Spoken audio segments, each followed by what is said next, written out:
할렐루야. 우리 앞뒤 좌우 옆 사람이 인사하겠습니다. 샬롬, 샬롬, 샬롬. 축복합니다. 축복합니다. 잠깐 중요한 광고 몇 가지 드리고 제가 기도하고 말씀 전하겠습니다. 교회 교회에 등록하셨는데 아직 부착하지 않으신 성도님은 저한테 연락을 주시고 신방 일정을 잡아주시기를 바랍니다. 2023년도 연말정산 기부금 영수증이 필요하신 분은 목회지원팀에게 문의해 주시기를 바라고요. 목회지원팀이 누군지 모르겠다 하면 저한테 연락을 주시기 바랍니다. 저희 교회 2주년 설립 예배가 2024년 2월 11일입니다. 그런데 이 날이 딱 설 연휴 중간이더라고요. 그래서 많은 분들이 참석이 아마도 어려우실 수 있겠다 싶어서 한 주 늦춰서 2월 18일 날 예배를 드리려고 하고요. 이때는 저희가 온리교회 처음으로 임직자 직분자 임명식을 좀 하려고 하는데 제가 사실 좀 고민이 많았습니다. 처음에는 임직과 관련해서는 저희 교회는 하지 않는 게 어떤가 그런 생각을 했었어요. 왜냐하면 이 직분이 한국 교회 안에서 너무 많이 변질이 돼가지고 이것 때문에 직분이 계급화되고 또 이런 부분들에 대해서 하나님 기뻐하시지 않겠다 그래서 하지 않으려고 그랬는데 이제 저희 교회가 이제 자꾸 성도님들이 많아지고 등록하시는 분들이 많아지면서 다른 교회에서 임직하셔서 오신 분들이 이제 하나 둘씩 생기는데 또 거기서는 집사 또 권사 이렇게 불렀는데 저희 교회 안에서는 저희 교회는 직분 임명하지 않습니다. 모두 다 성도입니다라고 하는 게 그게 또 옳지 않겠다 싶어가지고요. 이번에 임명식은 다른 교회에서 임직하신 분들을 그대로 저희 교회에서 임명하는 것으로 그렇게 진행이 될 것이고 그리고 앞으로도 저희 교회는 임직과 관련해서 성경적 원칙만 고수할 생각입니다. 그래서 이 직분이 교회 안에서 계급화되거나 변질되지 않도록 그렇게 함께 기도해 주시고 제가 아마 개별로 연락을 드릴 겁니다. 그렇게 해서 여러분이 기도하시고 그 마음이 동의가 되시면 그렇게 다른 교회에서 받으신 직분을 우리 교회에서 임명하여 취임하는 식으로 그렇게 진행하려고 하니까요. 이 과정 가운데 사탄막이 침투하지 않고 또 성도님들 한 분이라도 시험 들거나 실족하는 일 없도록 위해서 기도해 주시기 바랍니다. 제가 잠깐 기도하고 설교하겠습니다. 하나님 아버지 감사합니다. 주의 은혜로 지난 2주 동안 새해를 시작하고 여기까지 왔습니다. 그리고 저희 교회 개척되고 딱 101번째 주일 예배를 오늘 이 시간 주님 앞에 드립니다. 시간이 지나갈수록 그저 사라지는 대로 살아가는 우리네 인생이 아닌 다시 오시겠다고 약속하신 주님 앞에 그 주님을 만날 날이 더 가까워지고 있음을 아버지 영적으로 느낍니다.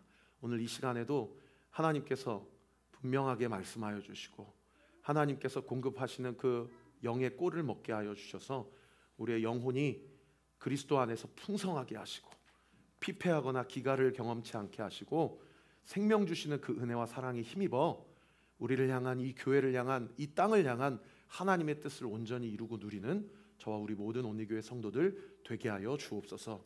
말씀을 전하는 목사의 입술을 주장해 주세요. 이 시간 성도들의 귀와 마음을 주장해 주세요. 이 말씀이 들리게 해주세요. 그리고 이 말씀대로 살아야 되겠다는 순종하고자 하는 힘이 공급되게 해주세요. 감사드리고 예수 그리스도의 이름으로 기도하옵나이다. 아멘. 저희는 QTM 그 우리들 교회 김양재 목사님이 선택하신 그 QTM의 QT로 매일마다 말씀의 꼴을 먹고 있습니다. 지난 한 주는 요한복음 4장과 5장을 살펴보았어요. 요한복음 4장과 5장에 예수님을 만나고 인생이 완전히 고침받은 세 사람이 나오게 됩니다. 첫 번째는 사마리아 여인이에요. 예수님을 만나고 그 인생의 과거가 완전히 치유되고 회복되는 걸 경험했죠. 사랑하는 성도님들 중에 과거의 문제로 인해서 지금도 죄책감을 가지고 살아가시는 성도님들이 계시다면 사마리아 여인이 예수님을 만나고 그 인생이 완전히 바뀌었던 것처럼 우리 온리교회를 통하여서 예수님을 만나고 더 이상 과거의 문제에 얽매이는 그런 삶을 완벽하게 청산하고 새로운 피조물로서의 삶, 할렐루야, 이전 것은 지나갔다, 보라 새 것이 되었다 라는 이 말씀의 영적 원리가 온전히 구현되고 이루어지는 삶, 우리 온리교회를 통해서 우리 성도들의 삶 가운데 구체적으로 드러나기를 예수님의 이름으로 축원합니다. 그런가 하면 두 번째로 왕의 신하의 아들을 고침받는 그 일이 일어나게 되었어요. 여러분, 왕의 신하라고 하면 완전히 기득권 세력 아닙니까? 아쉬울 게 없는 사람이고요. 세상적으로는 성공한 인생이에요. 그런데 아들이 죽을 병에 걸리니까요, 헤롯 왕 찾아가지 않고 본디오 빌라도 찾아가지 않고 예수님 찾아오는 거예요. 여러분, 그게 은혜입니다. 예수님이 그 왕의 신하의 아들을 고쳐주셨어요. 그리고 요한복음 5장에 있어서 베데스다 연못가에서 38년째 병들어서 이제 완전 살 소망도 희망도 없이 저 연못에 제일 먼저 들어가면 나 고침받을 수 있을 테라는 이런 구전과 미신에 유혹되어서 그렇게 소망 없이 살아가는 그 사람에게 예수님이요, 그 솔로몬 행각에 그 사람만 누워 있었던 게 아닌데 그 사람을 보았던 거예요. 그리고 그 사람에게 일어나 걸으라고 그 사람을 고치는 역사가 있게 됩니다. 그리고 그 38년 된 병자가 예루살렘 성전, 물론 이방인의 뜰까지만 들어갔을 거예요. 거기까지 이곳저곳 돌아다니면서 사람들이 다 알아요. 이 사람 38년째 누워있는 사람인데 어떻게 이렇게 건강하게 걸어 다닐 수가 있는가, 누가 이 사람을 고쳐주었는가 라는 이 이슈로 인하여서 예루살렘 성 안이 발칵 뒤집히게 됩니다. 여러분, 사마리아 여인, 그리고 왕의 신하의 아들, 그리고 38년 된 병자를 낫게 하신 예수님, 요한복음 4장과 5장의 말씀을 통해서 본문이 우리에게 계속해서 강조하고 이야기하고 있는 것이 무엇입니까? 예수님을 만나면 산다는 거예요. 할렐루야. 여러분, 2024년도 예수님을 만나면 삽니다. 제가 분명하게 선포합니다. 예수님을 만나면 고침받습니다. 예수님을 만나면 모든 문제가 해결이 됩니다. 여러분, 이 은혜로 올 한 해도 살아가는 그런 은혜가 있게 되기를 예수 그리스도의 이름으로 축원합니다. 그러면 이런 질문이 들 수 있잖아요. 어떻게 하면 예수님을 만날 수 있나요? 어떻게 하면 그분이 갖고 계시는 그 치유의 능력, 그 영혼 구원의 능력, 그 문제 해결의 능력을 경험할 수 있는가요? 여러분, 이런 질문이 드셔야 돼요. 그래서 어제 복음 세미나를 한 거예요. 어떻게 하면 그분을 만날 수 있나? 여러분, 오늘 교회에서 함께 신앙생활하면서 어떻게 하면 그분을 만날 수 있고, 어떻게 하면 그 문제 해결을 누릴 수 있고, 어떻게 하면 치유받고 회복될 수 있는지를 여러분, 목사의 말이 아니라 여러분의 삶의 구체적인 삶의 열매와 결과로 생생하게 경험되어지는 은혜가 있게 되기를 우리 구주 예수 그리스도의 이름으로 축원합니다. 여러분, 그런 과정 가운데 오늘 본문 30절부터 47절은요, 요한복음 5장의 38년 된 병자 이후로 이 사람이 가는 곳곳마다 내가 나았다라는 것을 그렇게 소문내고 다니니까, 심지어 자기를 고친 사람이 예수다라는 이 소문 때문에 유대인들과 바리새인들과 종교 기득권 세력이 세상에 예수님을 죽이려고 그래요. 그러니까 예수님 입장에서는 죄송합니다, 저 사람의 입을 어떻게 하고 싶겠어요? 표현을 저급하게 하지 않겠습니다. 저 사람의 입을 닫고 싶을 거예요. 그런데 그 사람이 가는 곳곳마다 그렇게 예수님이 나를 낫게 했다라고 눈치 없이 그렇게 소문을 내고 있는 거예요.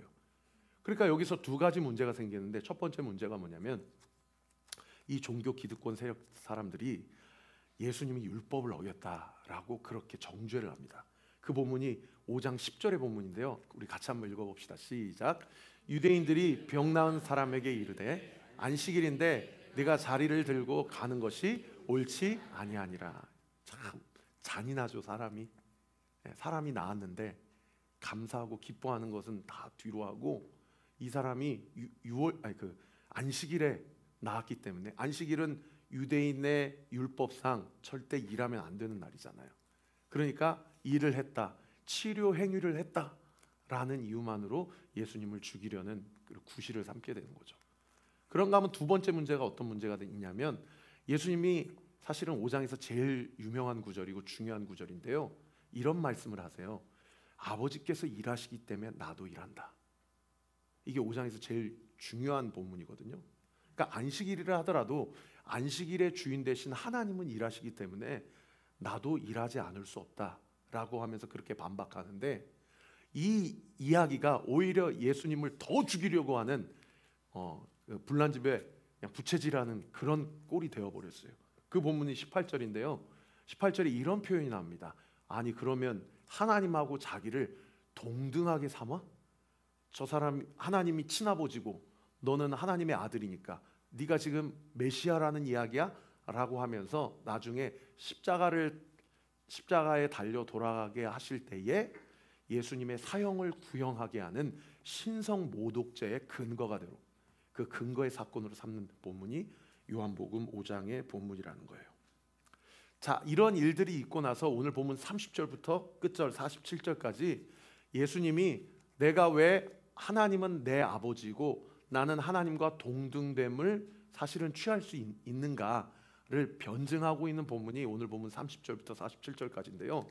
거기에 세 가지로 내가 왜 메시아인지, 내가 왜 그리스도인지를 자기 스스로 변증하고 증거하고 있는 그런 본문이에요. 이것을 바꿔서 이야기하면 우리에게 이렇게 적용해 볼 수 있어요. 나는 왜 예수님을 믿어야 하는가? 이 질문에 대한 예수님의 자기 자신의 세 가지 답변을 여러분들이 오늘 이 말씀을 통해서 취하시면 됩니다. 우리는 왜 예수님을 믿어야 됩니까?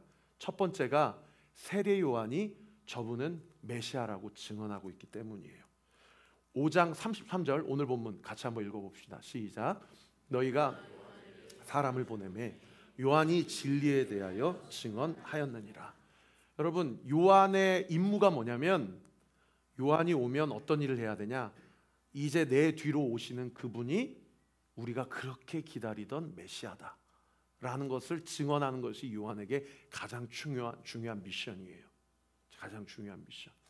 그리고 요한은 실제로 그 미션을 충실하게 이행을 합니다. 요한복음 1장에 이미 2번이나 이 사람이 메시아다라고 이야기를 했어요.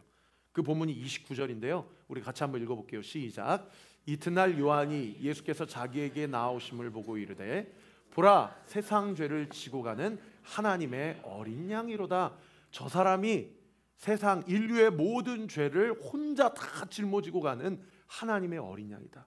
그래서 저 사람이 죽으면, 그래서 저 사람의 목을 따고 피를 다 쏟고 각을 뜨고 그 사람을 하나님께 속죄 예물로 바치면 인류의 아담 후손의 모든 죄는 다 속죄를 받을 수 있다라고 방향을 이정표처럼 그렇게 가르쳐 줬어요. 그러니까 요한이 임무를 다 한 거죠. 그리고 1장 34절에는 두 번째로 뭐라고 증언했냐면 아예 대놓고 이렇게 증언합니다. 제가 읽어드릴게요. 내가 보고 그가 하나님의 아들이심을 증언하였다. 세상 죄를 지고 가는 하나님의 어린 양이라고 첫 번째는 증언했는데 막판에는 뭐라고 증언했냐면 이 사람이 하나님의 아들이다. 이 사람이 메시아다 라고 그렇게 증언했다는 거예요. 여러분, 요한이 오기까지 구약과 신약의 중간 그 기간이 400년이 넘습니다. 이 중간사를 신학자들은 뭐라고 이야기하냐면 암흑기라고 이야기를 해요. 그러니까 구약의 마지막 선지자인 말라기 선지자 이후로 세례 요한이 오기까지 예수님이 그 어떤 누구에게도 말씀하거나 예언하거나 계시하신 적이 없어요. 그러니까 유대인들 입장에서는 복장이 터지죠. 도대체 우리 주님 언제 오시냐? 그 사이에요 아수르나 바벨론뿐만 아니라 페르시아 또는 헬라, 알렉산더 대제, 그리고 로마, 이런 이 제국들이 유대인들을 그리고 팔레스타인 지역을 유린할 대로 다 유린하고 다 빼앗을 거 다 빼앗아가 버리고 다 귀한 것들 다 앗아가고 약탈하고 사람 죽이고 이런 일들이 버젓이 이스라엘 땅 가운데 이루어졌어요. 그러니까 유대인들 안에서는 어떤 목마름이 있어요? 도대체 메시아는 언제 오십니까? 도대체 우리의 이 고난과 박해와 핍박과 환난을 언제 우리로 하여금 자유하게 하시고 극복하게 하시고 이겨내게 하십니까? 라고 주님을 기다렸는데 400년 동안 철저히 침묵하셨던 하나님께서 세례 요한을 6개월 전에 먼저 보내셔가지고 내 뒤에 오시는 그 사람이 메시아다 라고 그렇게 가르쳐줬어요. 그런가 하면 두 번째로 예수님이 메시아이고 우리가 예수님을 믿어야 되는 증언이 뭐냐? 하나님이 스스로 증언하십니다. 그 본문이 오늘 본문 36절과 37절에 기록되어 있는데요. 우리 같이 한번 읽어볼게요. 시작. 내게는 더 큰 증거가 있으니 아버지께서 내게 주사 이루게 하시는 역사 곧 내가 하는 그 역사가 아버지께서 나를 보내신 것을 나를 위하여 증언하는 것이요 또한 나를 보내신 아버지께서 친히 나를 위하여 증언하셨네. 여기 37절에 뭐라고 얘기하세요? 하나님이 친히 나를 증언하신다. 누구라고? 내 아들이라고, 메시아라고, 그리스도라고. 너희는 이 사람을 믿어야 된다. 이 사람이 이 플래시, 이 육체를 입고 지금 니네들 앞에 있지만 이 사람이 내 아들이다. 이 사람이 메시아다. 내가 친히 증언한다 라고 증언한다라는 거예요. 그것을 하나님이 무엇을 통해서 증언하신대요? 36절에 보세요. 아버지께서 내게 주사 이루게 하시는 역사, 곧 내가 하는 그 역사가 아버지가 나를 보내신 것을 증언한다. 무슨 얘기예요? 사마리아 여인에게 찾아가서 그 인생, 세상에 남편이 5명이나 됐는데 그 사람의 과거를 묻지 않으시고 내가 그다. 네가 나를 만나면 너는 이렇게 쇠가 빠지게 와서 우물물에 물을 기르러 가는 그런 구차한 인생이지만 나를 만나면 영원히 목마르지 않는 삶을 산다. 왕의 신하, 아무도 누구에게도 그렇게 아쉬울 것이 없는 그 사람의 인생이 예수님을 찾아온 거예요. 내 아들 좀 살려달라고. 예수님을 만나니까 그 아들이 살아났어요. 38년 된 병자, 그 사람이 예수님을 만나서요, 그 병으로 누워있던 그 현장 가운데서 일어났어요. 그러면서 뭐라고 얘기해요? 이런 모든 기적과 역사가 하나님이 나를 보내셨다라는 것을 친히 증언한다 라고 이야기를 하고 있다는 거예요. 여러분, 예수님이 하시는 그 모든 역사를 보면 하나님이 예수님이 메시아임을 괜찮아요. 그냥 좀 놔두세요. 애 좀 돌아다니게. 그냥 어린아이들이 나에게 오는 것을 금하지 말라고 하는데 본인이나 예배 잘 드리세요. 어디까지 했어요? 여러분, 예수님이 오시면 맹인이 눈을 뜨고 앉은 뱅이가 일어나고 병든 자가 고침받는다는 것은 여러분 이미 구약의 수많은 선지자들이 다 예언을 했어요. 그 대표적인 그 예언자가 누구냐면 이사야 예언자예요. 이사야서 한번 띄워주세요. 이사야서에 보면 이렇게 돼 있어요. 제가 읽어드릴게요. 예수님이 오시면 이게 그때예요. 그때에 맹인의 눈이 밝을 것이고 못 듣는 사람의 귀가 열릴 것이고 저는 사람 38년 동안 일어나지 못하는 사람이 뛸 것이고 말하지 못하는 사람이 말을 하게 될 것이다. 그러면 이런 역사가 일어나면 그런 역사를 일으키는 그 사람은 누군 거예요? 그 사람은 누군 거예요? 메시아인 거예요. 메시아인 거예요. 그러니까 예수님이 맹인의 눈을 띄워주고 앉은 맹인을 일으키고 귀머귀의 귀를 듣게 해주면 유대인들은 사실은 이 본문, 유대인들은 구약을 다 외우는 사람들 아닙니까? 그러니까 알아야 돼, 알아야 돼. 아, 이 사람이 그분이구나. 하나님이 칭히 증언하시는 그 사람이구나 알아야 된다. 그런데 유대인들이 왜 그렇게 하지 못했어요? 이 율법과 말씀이 증거하는 예수님은 온데간데 없고 율법 자체가 우상이 된 거예요. 그러니까 어떻게 해요? 율법을 어겼다고 예수님을 안식일에 사람 고쳤다고 그렇게 잡아 죽이려고 하는 거 아닙니까? 여러분, 우리도 마찬가지예요. 말씀이 예언하시고 말씀이 가르치시는 예수님을 그대로 믿어야 되는데 내가 생각하고 있는 프레임, 내가 생각하고 있는 도덕과 윤리, 내가 생각하고 있는 어떤 기준이 내 종교의 신념이 되어서 예수님을 알아보지 못하고 예수님이 말씀하시는 것을 그대로 듣지 못하고 순종하지 못하는 일들이 얼마든지 많이 있을 수 있다라는 거예요. 제가 이 음악을 전공했잖아요. 그러니까 한 번은 이명이 한 번 왔었어요. 그래서 이전 교회가 좀 큰 교회였었기 때문에 교회에 의사분들이 많이 의료 선교회가 잘 돼 있었어요. 그래서 그 의사분들 장로님들 중에 어떤 분이 계셨냐면 이명과 관련된 국내 최고의 어떤 그 석학 권위자가 계셨는데 제가 자꾸 자도 삐 소리가 계속 나서 이게 잠을 이룰 수가 없으니까 제가 그분을 한번 찾아갔어요. 그분이 최고 석학이요, 국내 이명과 관련된. 그래서 여러 검사를 하더라고요. 근데 저한테 마지막으로 진단을 하시면서 얼마나 힘 빠지는 얘기나 하신 줄 아세요? 그분이 저한테 뭐라 하시냐면 목사님, 이명은 못 고칩니다. 본인이 최고 석학인데 최고 권위자인데 이명은 못 고칩니다. 그러면 어떻게 일하세요, 장로님? 제가 그냥 대놓고 물었어요. 괜찮아, 좀 놔둬. 좀 돌아다녀. 아니 이제 목사. 어버죠? 근데 그분이 저한테 그러는 거예요. 이명을 늦춘다는 거예요. 이명이 오는 것을 늦추고 이명이 더 안 좋게 되어지는 것을 최대한 속도를 늦추는 것일 뿐이지 이명을 고치게 할 수는 없다는 거예요. 그리고 또 어느 날 안과를 갔어요. 이 건조증이 생겨가지고 안과를 갔는데 그 장로님은 저한테 뭐라고 그러냐면, 목사님, 머리끝부터 발끝까지 육체 이 모든 기관 중에 가장 디테일한 기관이 어딘지 아십니까? 그랬더니 세상에 시신경이래요. 시신경은 육체 모든 기관 중에 가장 디테일하고 세밀해서 사실은 아직도 눈과 관련된 신경에 대한 연구가 다 끝나질 않았대요. 그런데 그분이 뭐라고 얘기하냐면, 이 눈을 띄워줄 수 있는 것은 여전히 없고, 눈도 이명과 마찬가지로 눈의 시력이 나빠지는 것에 대한 속도를 늦출 뿐이라는 거예요. 그게 오늘날 현대의학의 실체고 민낯입니다. 여러분, 2000년 전에, 지금처럼 의학이 발달한 시대도 아니에요. 2000년 전에 맹인의 눈을 띄워주고 귀를 열어준다?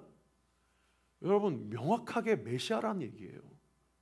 그런데 이런 아버지께서 나에게 행하시게 하는 그 역사가 나를 증언한다라고 이야기를 하는데도 이 사람들은 메시아 예수를 거절하고 거부했다라는 겁니다. 그리고 세 번째는 누가 증언하냐고 얘기하는데, 이게 그야말로 그냥 컨펌, 땅땅땅 망치로 그냥 재판할 때 치는 것 같은 그런 증언인데, 성경이 나에 대해서 증언한다라고 얘기해요. 오늘 보면 39절 말씀 같이 한번 읽어보겠습니다. 시작. 너희가 성경에서 영생을 얻는 줄 생각하고 성경을 여호와거니와 이 성경이 곧 내게 대하여 증언하는. 그러니까 아무리 기적을 많이 베풀어도, 아무리 예수님이 하시는 말씀이 다른 종교 지도자들이나 예언자들하고 뭔가 느낌이 다르더라도 결국에 이미 주신 텍스트, 이미 주신 계시가 이분을 증언하지 않으면 다 헛것이라는 것인데, 예수님이 마지막 세 번째로 성경 또한 자기에 대해서 증언한다라고 이야기를 하고 있다는 거죠. 여러분, 여기서 말하는 성경은 사실은 뭘 얘기할까요? 우리에게 주신 지금 66권의 성경은 아니죠. 이 시대 성경은 모세오경을 이야기합니다. 그러니까 모세오경을 성경이라고 얘기하니까 모세오경의 핵심은 뭐냐면 율법이거든요. 그러니까 율법이 우상이 돼가지고 예수님을 못 알아본 거예요. 그런데 예수님이 뭐라고 얘기해요? 그 결국 율법이 가리키는 한 사람이 누구냐? 결국 나다라고 이야기를 하고 있다라는 겁니다. 오늘 보면 46절이 그 말씀을 기록하고 있는데 같이 한번 읽어볼게요. 시작. 모세를 믿었더라면 또 나를 믿었으리니 이는 그가 내게 대하여 기록하였음이라. 할렐루야. 말씀의 결론을 맺겠습니다. 사랑하는 성도 여러분, 내가 왜 예수를 믿어야 됩니까? 우리는 왜 2024년도 예수님 말씀 붙잡고 살아가야 됩니까? 세례 요한이 증언한 유일한 사람이기 때문에, 하나님이 증거하시는 유일한 분이시기 때문이고, 성경이 가르치는 유일한 분이기 때문입니다. 그렇기 때문에 우리는 오늘도 2024년도 올해도 우리의 평생의 삶도 철저히 예수님만 붙잡고 살아야 돼요. 할렐루야. 여러분, 오늘 설교 다 잊어버려도 우리 친구들, 우리 하이미, 아이니, 다른 거 잊어버려도 이것만 꼭 기억하세요. 따라합시다. 나는 평생 예수님만 붙잡고 살겠습니다. 할렐루야. 여러분, 이것만 붙잡으세요. 그러면 목사님, 어떻게 하면 예수님을 붙잡을 수 있어요? 어떻게 하면 예수님을 믿을 수 있어요? 여러분, 교회가 그것을 위해서 존재해요. 그걸 구체적으로 알려주려고. 그래서 저희 교회는요, 매일 본문을 함께 정해서 함께 성경을 읽고요, 제가 매일마다 그 본문을 가지고 새벽마다 설교하고요, 여러분께 풀어드리고요, 아픈 성도님들 계시면 제가 찾아가서 기도해드리고요, 그리고 마음에 큰 낙심이 있는 성도님들 계시면 제가 찾아가서 만나고요. 그거를 교회가 하는 거예요. 사랑하는 성도 여러분, 신앙생활은 나를 위해 하는 게 아닙니다. 신앙생활은 예수님을 위해 하는 거예요. 믿으시면 아멘. 그래서 혹시 이 자리 가운데 교회를 결정해야 되는 분들이 계시다면, 나에게 맞는 교회가 어디인가 라는 어프로치로 교회를 결정하려고 하신다면 죄송합니다. 그거 잘못된 결정입니다. 신앙생활은요, 예수님을 위해 하는 거예요. 나에게 맞는 교회가 어디인지를 결정하지 마시고 예수님이 나를 부르시는 곳이 어디인지를 물어보십시오. 오늘 예수님께서 자기 자신에 대해서도 뭐라고 얘기하시냐면요, 31절에 이렇게 얘기하세요. 만일 나를 위하여 내가 증언한다면 내 증언은 참되지 아니하다. 여러분, 예수님도 본인이 메시아신데 자기 자신을 위해서 증언하면 그거야말로 팔불출이고 그거야말로 그 증언의 퀄리티가 떨어진다는 거예요. 저도요, 생각해 보니까 이 자리에서 설교할 때요, 이 말씀 묵상하면서 얼마나 제 자랑을 은근히 되게 은밀하게, 그리고 상당히 고차원적으로 그렇게 내가 나를 증언한 적이 없었나, 그런 회개가 올라오더라고요. 내가 얼마나 탁월한 사람인지, 내가 얼마나 젠틀한 목회자인지, 내가 얼마나 괜찮은 사람인지를 내가 얼마나 은근히 그렇게 자랑하고 내 자신을 그렇게 드러내지는 않았는가, 그런 생각을 하니까요, 마음에 두려움이 생겨요. 마음에 두려움이 생겨요. 예수님도 자기 자신을 위해서 증언하지 않으신대잖아요. 그래서 저는요, 우리가 나중에 또 간증을 하시는 분들이 계실 수 있지만, 여러분, 간증할 때 꼭 기억해야 될 원칙이 있습니다. 자기의 어떠함을 드러내는 간증은 하나님이 기뻐하시는 간증이 아니라는 거죠. 나를 통해 하나님이 하신 일이 무엇이고 그것을 통해 예수님이 어떻게 영광 받으셨는지를 나누는 것, 그것이 참된 간증의 방향성이라는 겁니다. 그래서 사도 바울도 고린도후서 11장 30절에 이렇게 얘기했어요. 내가 부득불 자랑할지인데 나의 약한 것을 자랑하리라. 여러분, 오늘 소그룹 등대 모임 들어가실 때 첫 번째 나눈 포인트는 이것입니다. 나는 사람들에게 은근히 나를 자랑합니까? 아니면 예수님을 자랑합니까? 이 나눔을 한번 소그룹 나눔에서 나눠보세요. 그런가 하면 두 번째로요, 참 마음에 오늘 본문에 너무 가슴이 철렁하는 본문이 있어요. 그 본문이 어떤 본문이냐면 요한복음 5장 41절과 42절의 본문입니다. 제가 읽어드리겠습니다. 나는 사람에게서 영광을 취하지 아니하노라. 우리 42절은 같이 한번 읽어보십시다. 시작. 다만 하나님을 사랑하는 것이 너희 속에 없음을 알았노라. 여러분, 이 42절 말씀 가슴이 철렁거리지 않습니까? 이거 유대인들에게 하신 말씀이 아니고요, 오늘 우리에게 하신 말씀입니다. 내가 너를 보니 네 안에 나를 사랑하는 마음이 없구나. 제가 가슴이 철렁거리더라고요. 제가 복음 세미나, 어제 했던 세미나를 1년에 2번씩 하기로 마음을 먹고 또 하나님 앞에 응답을 받았거든요. 사실 설교 이렇게 한두 시간씩 연속해서 듣는 거 쉽지 않아요. 근데 우리 이승수 집사님 가정 요 앞에서 특히 우리 예린이 예람이가 세상에 한 번도 어디 가지 않고 쭉 듣더라고요. 진짜 대단하더라고요. 제가 정말 칭찬해주고 싶었어요. 사실은 제가 무슨 말씀을 드리고 싶어서 이 얘기하냐면요, 저는 우리 제 스승이신 백승남 교수님, 옹기장이라는 찬양팀을 만드신 분입니다. 그분을 제가 숭실 CCM과에서 제 스승으로 만났는데, 그분이 어제도 오셔서 복음에 대해서 쭉 풀어주셨는데, 사실 제가 그분 오면은요, 제 마음이 좀 두려워요. 사실은 두려워요. 제가 왜 두렵냐면, 그 백 교수님께서 어제 오신 분들은 기억하시겠지만, 자기가 자기 학생들 앞에서 제가 숭실대학교 입학하기 1, 2년 전에 자기의 죄를 1시간 동안 고백하는 죄 고백 시간이 있었거든요. 그리고 저 때도 그 시간이 있었어요. 그래서 수백 명 앞에서 한 명 한 명이 숭실 CCM과 재학생들은 다 앞으로 나가서 자기의 그 죄를 고백하는 시간이 있었어요. 저도 그때 죄를 고백했었거든요. 근데 제가 죄 고백하러 나왔을 때 지금도 기억이 나요. 다리가 후덜거려서 서서 죄 고백을 못 하겠는 거예요. 사람 앞에 하는 게 아니라 하나님 앞에 하는 건데도 그걸 못 하겠더라고요.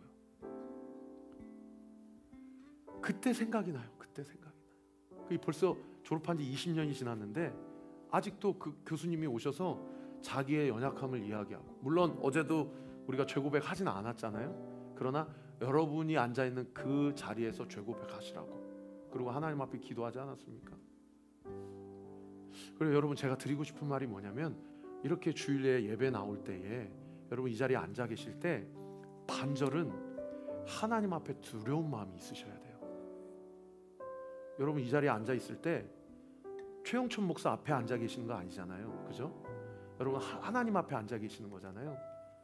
여러분 이 자리에 앉아 계실 때 하나님 앞에서 다리가 후들거리는 마음이 있으셔야 돼요. 왜요? 내 안에 하나님 사랑하는 마음이 없어요. 그걸 하나님이 정확하게 지적하십니다.